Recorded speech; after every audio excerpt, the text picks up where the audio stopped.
All right, good.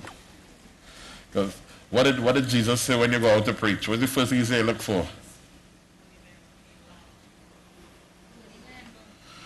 Right, that worthy man. He said, God Father, who is worthy? One rich person. Some said one person will be able to underwrite the whole expense for the whole year or the whole time. He said, I don't stop in that city. That's what I'm saying. All right. Anyhow, let's get back to this. So he was required to hear God's voice, to stand before God, all right, for the people, so that you teach principles that will deal with the issues of their life. Okay? Now, and you shall teach them the statutes and the laws, so that they understand the principles of God, what God requires of them, and what they must do before God to be pleasing to God. And then also, you must teach them the work that they must do. All right? Now, why is this important? You know, something I've been teaching lately, all right, and I found this out again, you know, this is not very famous, etc., but eventually people understand that God is not I've been saying God is not so much a giver as he is a what? A rewarder. The Bible says, without faith it's impossible to please God, for he that comes to God must believe that he is a giver to them that diligently seek him. Is that what it says? No, what it says? A rewarder. What does rewarder mean? I mean, it takes what you give me and I give you back something based on that. So, in other words, so when 10 people on Olympic race, the person who come in 10th, they get a reward? Well, they might get a placement, they might get money for place. Some of these things, some of these competitions, I think it might just showing up. Like in football, every match you play, you get $1 million, whether you win or lose, right? And so the more you win, the more you go on, right? All right, so they might get a little thing. But really and truly, who gets the reward? The winner, all right? The person who does the best, etc.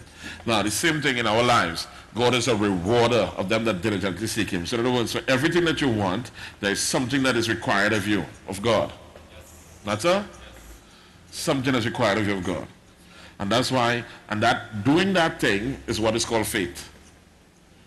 Faith is the substance of things hoped for, the evidence of things not seen. Faith cometh by hearing, and hearing by the command of Christ. So you say, God, I want so and so and so and so. God said, do so and so and so and so. You do it, you get what you want. Because he's a rewarder. You don't do it, that happens to you. Suppose God said, do X, Y, Z, so, and you say, oh, Lord, and you forget what God said, you're crying. You getting it? You cut yourself in 15 different places. Cut. You getting it? You jump up and down, jump in front of that car, and you say, Papa sign, God don't answer prayer, boom, you get bunks down. You go and answer your prayer? No. Watching too much cartoon? You better do what? You better car hit you. You'll be dead. So, many of us, we think that it's a matter. Now, I believe even the prayers of supplication and all these different prayers, etc., are not designed to move God. I believe they're designed to move us. Sometimes the one thing, so that, okay, let's look at Daniel. Let's say Daniel. What was Daniel praying for? What was Daniel praying for? In his 21-day prayer and fast. Huh? What was Daniel praying for? I was feeling in a Catholic church. He was praying for understanding, all right, of the revelation that he saw. All right? And who was coming to give it to him? An angel.